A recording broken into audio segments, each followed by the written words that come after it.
All right, so if you have been switching agencies constantly, pay very close attention because today I'll tell you what are the reasons why they can't get you the results they promised once. And you'll be surprised to know that it's nothing to do with their strategy, their process, their execution, their work ethic, none of that. But the real reasons, there are six of them, are usually shared by most of these agencies out there, are very, very intangible. And the funny thing is, no one is even talking about them.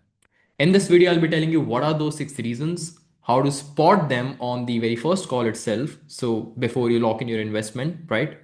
And third, what are the bright spots that you could be looking for while finding your next growth partner? So let's get started. Now, let's start with the six core blind spots, right? So the first blind spot is what I call the quantitative analytics only. So what do you mean by quantitative analysis only? For that, I want you to ask the person who is leading the call, the first demo call, discovery call, strategy session, all of that, they show you their tracking dashboard. Now, most of the agencies out there are number hunters, right? That means they have qualitative metrics in their dashboard, quantitative metrics in their dashboard, and rarely someone has qualitative notes, comments, things of that nature. Think about it in this way. Let's say if 1,000 people see your ad, 100 of them clicked, right? They would say CTR is high, these many clicks, these many impressions, all of that, right? But if that's all what you see, run. If there is no note section, no comment section, run. Do not hire them. Now, out of those 1,000 people who 100 clicked, CTR is high. But are those 100 people who clicked even the genuine buyers? Number one. If they are the genuine buyers, are they just curious enough or do they like genuinely want to buy and buy like today? Or do you have to spend more, show them more ads to, let's say, convert them? Which would, in isolation, that day or that specific campaign would show you good numbers. But if that's the kind of audience pool where you have to show 10 times, where you could have just shown your ad twice to someone and converted, overall you would be spending more, right? So you gotta check, are they just curious or are they really serious buyers? Third, is that buyer pool even big enough? So let's say once you start scaling, would you still have constant supply of good people who are likely to buy from you? Or or will it kind of plateau? And you know, when while scaling that happens, ROS goes down like below basement. And whenever that happens, things get very chaotic, right?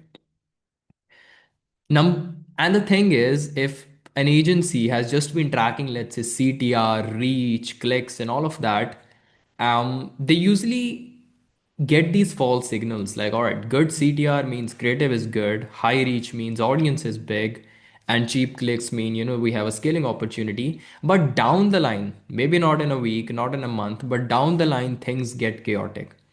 So, and on the surface, you may see things like ads are attracting a lot of people, but conversions are not there. Conversion rate goes down. And usually, what happens, a flywheel effect also, that algorithm learns from wrong clicks and keep giving you more of that low quality audience. That becomes a very vicious cycle.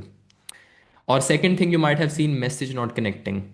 This is another early sign that it's happening with your account, that people are buying, but let's say if you talk to them, call them, you may figure that the reason they bought is not exactly the kind of brand message you wanted to deliver. And basically the noise is increasing down the line instead of demand, right?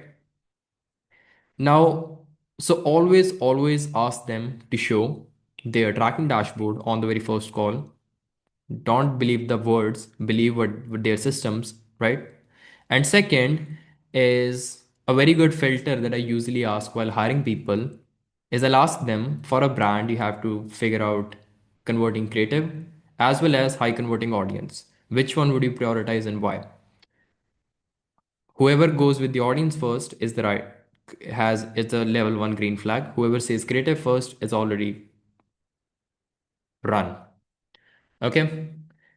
Now, smart agencies know this leverage. All right. So the difference is they listen to your audience and they listen well, not look at the numbers. They will scan the comments. They would join forums. They would follow your competitors' pages. They would constantly looking for their reviews, content, comments, their complaints about similar brands. And I want this statements. I want better support.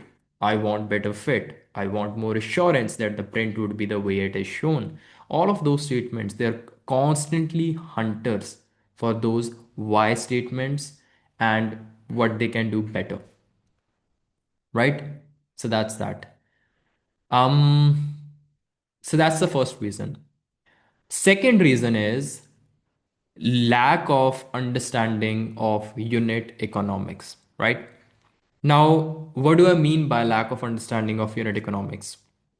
See, you could be having a agency or a freelancer who would talk a lot about scaling ROI, scaling revenues, but if they do not understand unit economics, even the fundamentals of those, your brand could be in jeopardy.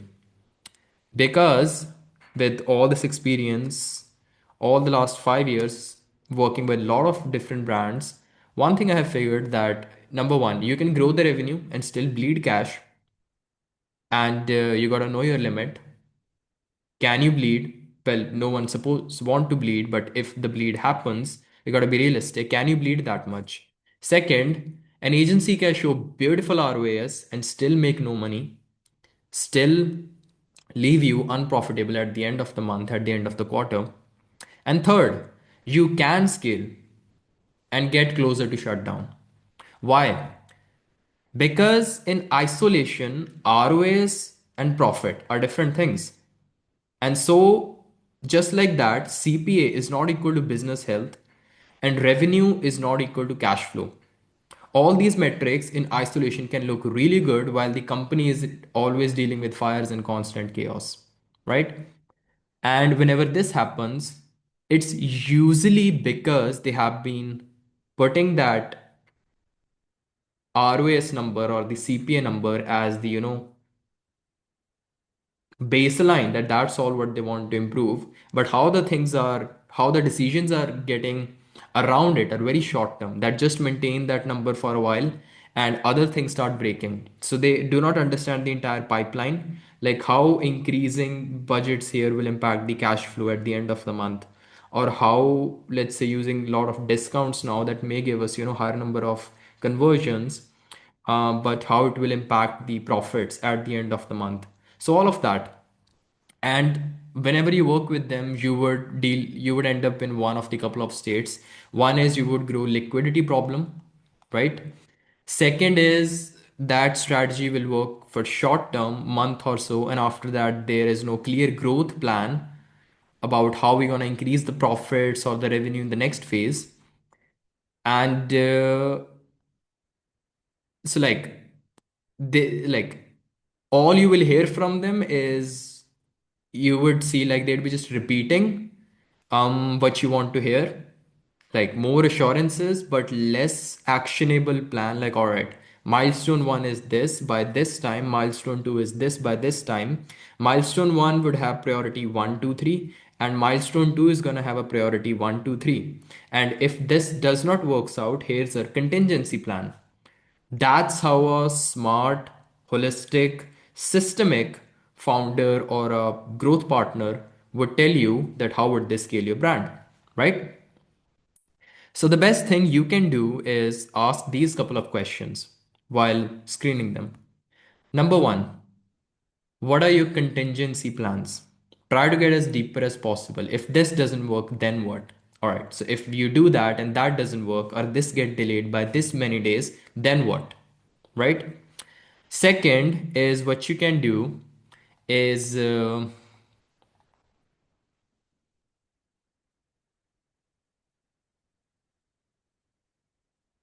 let's say you can have scenarios like, if let's say returns suddenly increase, then what changes you would make in the message or in the way we run the ads. All right. Let's say if one of our best performing creatives stopped working, how fast do you replace it? What's the system, and what are your strategies to, let's say, what are your fallback strategies when, let's say, profit targets get missed?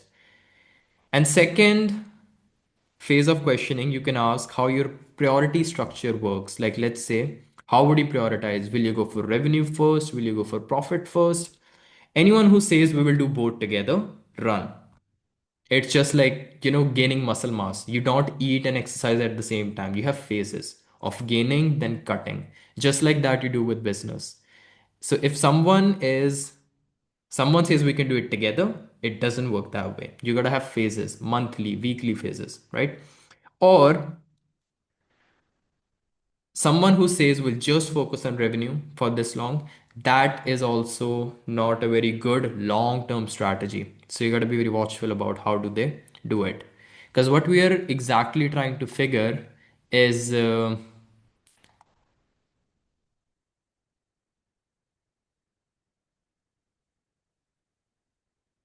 what we're trying to actually figure out here is, for them, ROAS is not equal to success, revenue in isolation is not equal to growth, and a maintained CPA is not equal to ads are stable and control, right? And some of the early signs that these people, media buyers or agencies, here are the couple of things that I have heard and I have mostly found they do not have the contingency or that systemic understanding of how, like, they know like how a piece of the puzzle works, but once the entire puzzle get put together, they don't know how one piece get fits into the other. So, a couple of things you would usually hear from these people who cannot help you scale. Number one, this is the exact same system and we have scaled many brands with this. Market is constantly changing. Whoever says it is not going to be a good partner. Second, they speak in one track logic, one set of audience, one set of funnel, one scaling play. Third, when you ask why, what if this doesn't work, they would either answer emotionally or vaguely. And fourth, no scenario planning basically, but only confidence in their framework. So that is a second one, right? Now, you may ask why it's a risk for you, is because if every idea for them is to be, let's do A/B test with it, just to figure out if it's a good thing or a bad thing, it's your time and money on the line, right? And that becomes a research budget for them. The research that they usually never learn from and repeat the same thing again with some other account too. There's an old saying that say 50% of ad money is wasted. You don't know which 50. But today in 2026, it's actually closer to more than 70, almost 80. And you still don't know which 80. So it's always best to have a person who understand the holistic systems, not just the isolated metrics, right? So that's that. Okay, now let's move to the next one. Third is no reference board before going live. Now, reference board is something, a term that I use, let's say, having an, you know, useful information about what works in the accounts, what doesn't work in the accounts, what kind of creatives, templates, copies work with a set of market, what doesn't work, what kind of campaign structures work with this market, this AOV, that what doesn't work with this kind of market and this kind of audience or this kind of average order value, right? Um, yeah. So when they do not have a reference board, all of their experience, what they knew what worked, let's say an year back or so, like it is just in their head. And when something is in the head, human memory is very, very fallible. We forget things. And it ends up having a new state, a new scenario, a new test for them in every ad account. So to know what is good or bad, it takes money, time, patience, and effort. So, my real question is, if that's the exact A B testing approach they will be using, then why are you paying them the premiums? Even a 14-year-old kid can just figure out the basic function of how A B testing works and can do that for you, right? Because if that's the only way, we gotta figure out like what's gonna actually work. Ads in 2026 are extremely expensive. It's not the old saying anymore that 50% of ad budget is wasted and 50% is used. You just don't know which 50. It's actually close to 80% now. You waste 80% to figure out what 20% works. And still, if you don't even know that 10 to 20% that you can save in terms of which you can reinvest, capitalize, and gain that 10-20% extra leverage, that then it doesn't make sense paying the premium to someone. So if their experience is in their head but not somewhere analyzed, organized, no reference board, you would be burning money working with them just to figure out the basics, right? Their language is gonna be let's test and see what works. Second, will A B test, the audience creators, all of that. Third, data will tell us. Sounds very scientific, but the real question is that test even worth spending the resources it will take to learn something that could have been known before spending by organizing everything? So if they are testing basic audience, core messaging, your fundamental brand positioning, and entry level creative angles, you are not scaling. You are paying to discover a product market fit. And product market fit should never, ever be discovered with ads. At lower revenue, this burns the runway. At a higher revenue, this burns serious money because now the percentage equals a higher chunk of capital, right? Not only that, it damages brand perception as well. So here are the early signs you can know that they do not have a good reference system. Number one, every decision start with let's test it. Second, no pre-scoring or pre-prioritization of audience, angle, creative offers, right? Third is no prior filtering. Like, all right, it's like we got these three things to test. Out of these three, these two are more promising based on this data. And out of these two, we'll be doing this and then we'll be doing this. That's how a person who has the reference system, who has the prioritization, who understands the predictable nature of how to run the marketing campaigns would think. And a rookie who says they have an experience but they don't have a reference board, they would have basically no confidence ranking like what is most likely to work here. Everything goes live at first, judgment comes after the burn has already happened, right?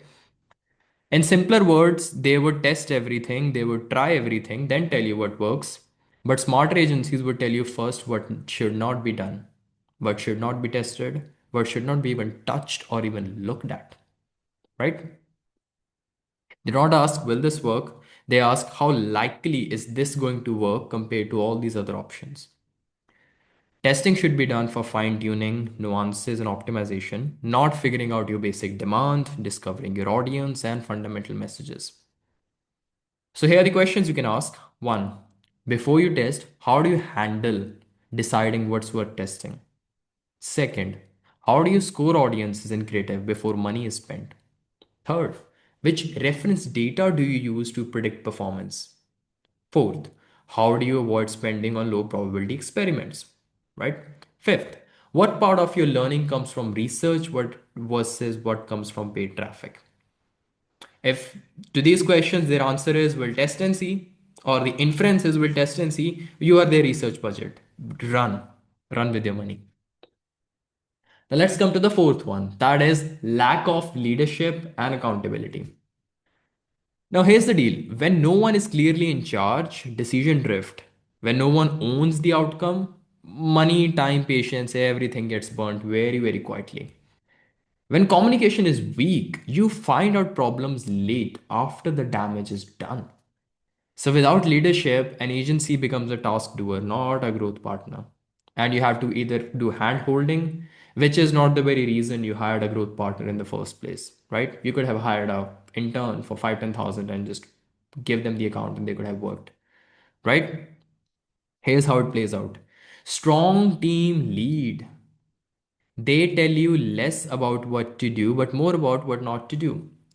They tell you exactly what creatives they'll be needing, how many, by when, for which stage, with what goal, and what happens if it's not delivered. What are the contingencies in place if this gets delayed or this happens? Weak teams wait. They either don't communicate until the result drops, then panic starts, or run whatever you have, even if they know it's not enough or not good enough, and that may end up not creating the kind of image or revenue numbers that we want. But still, they will just run whatever you have and they'll be like, all right. But at the end, in both the cases, you are the one who will be paying. right? So here are the early signs of weak leadership. Number one, vague instructions. We need some creatives. Second, no clear deadlines or volumes. Third, no performance ownership, only the account, the algorithm, or your speed of delivery is blamed. Fourth, you are the one chasing updates, they are not giving you proactively. Fifth, problems are reported after they have become expensive. Now, how strong agencies operate? They assign clear responsibilities. One person owns the growth numbers, one person owns the creative velocity, creative quality. The third one owns the testing velocity, and all of that. They don't ask passively, they demand what is needed to get you the best results. They'll also communicate early if something is missing, something is misaligned, if something will limit performance, they'll warn you in advance. And if the risk is coming, they'll flag before it hits, right? So here are the questions that you can ask them on the very first call to figure if they are a good fit, right? First, who owns the result in your team? Second, who decides what creatives are needed and how many? Third, how far in advance do you plan your creatives and your testing calendar? Fourth, what happens if assets are late or not good enough? And fifth, how do you communicate risk before performance drops? If they can't clearly say that this person is responsible, this is the process, this is the timeline, you are dealing with operators without a captain. And it's like just send all the sheeps with lion as their captain, all the sheeps will fight as lion. But send all the lions with a dog as a captain, all of the lions will die as a dog. So that's that. All right, so that brings us to the next point, which is we call as emotional attachment to ads and process. Sunk cost thinking. When an agency or media buyer gets emotionally attached to an ad, an audience, or a process to scale, logic gets replaced by hope. Money keeps getting spent, not because something is working, but because it once worked and it feels good, feels right, looks good, it should work again. This creates two dangers. Number one, you keep funding what's already dead. And second, you delay discovering what could actually scale. And here, not only you're burning money, but at the same time, the opportunity cost is very high. Here's how it plays out. Let's say an ad was running for a week, right? Money had already been spent. It used to perform once, it looks premium, worked with another brand, let's say, but market dynamics have shifted. But the person who is managing your account is still having that thought process in the mind. Let's give it a bit more time. It'll come back. It's a strong concept. Market is slow, it's a temporary thing. Now, this is not a data driven patience. This is an emotional attachment and sunk cost bias. And believe me, it's very, very real with media buyers. Instead of killing fast and reallocating, they try to protect the past. Here are the early signs to spot this. Number one, they defend losing ads instead of questioning them. Second, they justify performance with narratives, not numbers. Third, they delay hard decisions. Number fourth, they resist changing a process that used to work.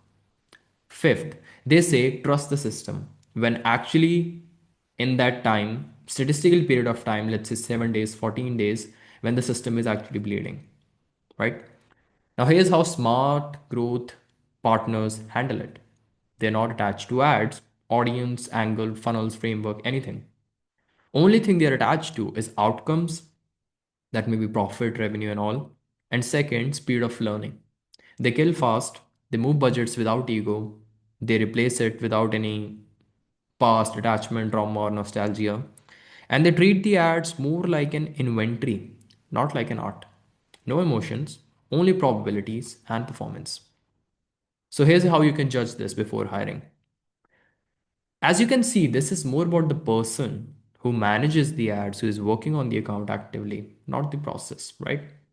So here are the things that you could be looking in that person. Number one, how fast do they make decisions when data turns? Second, do they think in logic or in feelings? Third, do they explain with cause effect or do they explain it with belief and hope, right? Fourth is, are they calm and surgical, or are they very sentimental and defensive, right?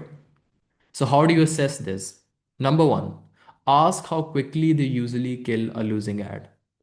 Ask for an example where they stopped something that looked good but wasn't working. Next, ask how they decide when to move the budgets away from something that once worked. Observe how they talk. Are they more analytical or are they more emotional? Now, people who have background, let's say in engineering, mathematics, builders, they usually think this way. They usually detach easily. It's not, it's a bit overgeneralization to say, but through their experience of working with things, analyzing things, they have built this understanding that not everything that looks like a duck or quacks like a duck is a duck. Which is why, if someone had that background, it's a much more promising fit to, let's say, handle your campaigns, handle your scaling, right? Because, as you may have already figured, attachment while scaling is expensive.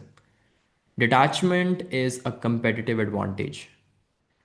Do not cut the life of it, but you can cut the narrative. Sure. Now, emotional attachment to ads or processes. All right.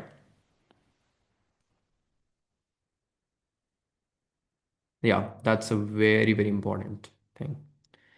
It's like Gautam Buddha saying that, life is suffering because humans get attached to people, to ideas, identities, and past experience. It's funny, it's happening in ad accounts all over the world. So that's another one. Now let's.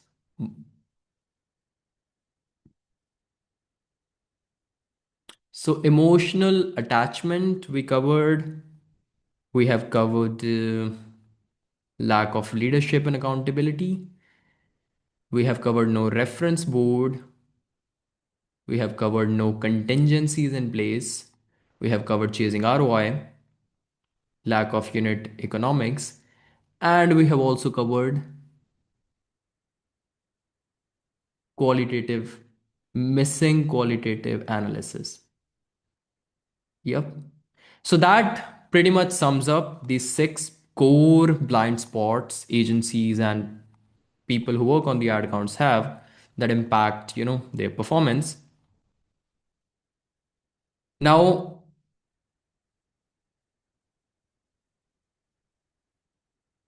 one more thing you can do when it comes to checking how much are they more of a feeler, are they more of a thinker? Um, Level one of figuring out if they're a green flag or red flag, but again, it's very much person oriented.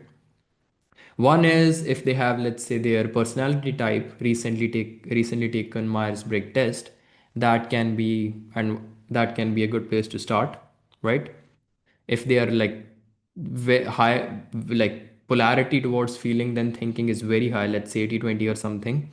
That's something you need to figure out. Second thing, you can scroll in their social media, see what they have been posting, what kind of narrative they have about life, and how do they deal with things.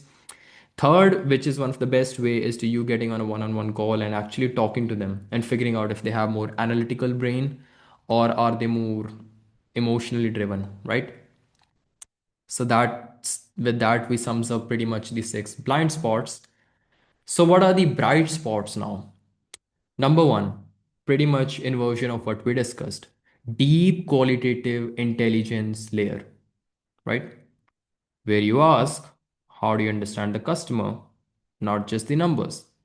And they say, we read their comments, messages, reviews, we talk, and we listen. What are they actually saying? Second is unit economics thinking. Ask them, do you care more about ROI or real profit? They'll say, profit is the only thing. Sometimes we grow, sometimes we protect our margins, and we go with different phases. We do not chase only one goal for a longer period of time. Neither we do that. nor we chase all the goals at the same time, right? Third, contingencies. You ask, if this plan does not work, then what will you do? They'll say, if this doesn't work, we'll do this. If that doesn't work, we do this. And they show you 3 to 4 degrees of contingencies in place, right? Next, scoring before spending money. You ask, before running ads, how do you know which idea is good?